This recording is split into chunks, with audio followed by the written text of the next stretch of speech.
In de sneushaatklasse van de Medi de derby tussen Drachtster Boys en Harkemasse Boys. Commentaar van verslagjouwer Roelof de Vries.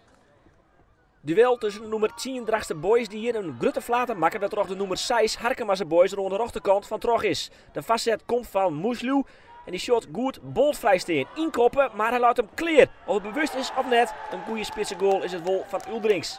Dat is ik de rest aan en Drachtster Boys zet de tweede helft aan. 3 wissels in 1 keer.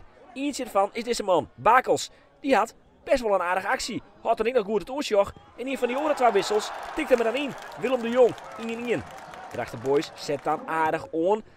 Maar Harkemasse Boys kan starig aan bij wat kaskes. Dit is een grote flater van Atsuna in de verdediging van Drachtster Boys. En daar is Bakuna. Uiteindelijk heel toek nog, maar het stifke op het laatste moment.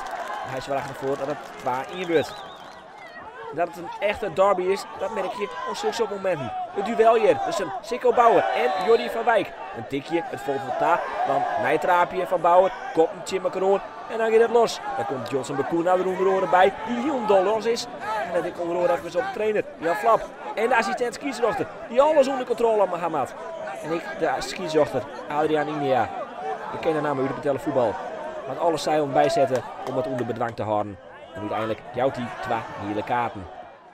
Drachtster Boys beziekert het wol, maar hier is het paaske van Uldrings. Maar 2 assists misschien wel de man van de wedstrijd. Want hier komt de trein in. Vrij iskaarten uiteindelijk nog tot Moesluw. En dat is de beslissing. Trein in van Harkemasse Boys. En het wordt zelfs nog slimmer van Drachtster Boys. Want dit is een prima ongeval in de blessuretijd. Wat er ook invaller Constantia de eindstand uiteindelijk brengt op 4-1 in het voordeel van Harkemasse Boys.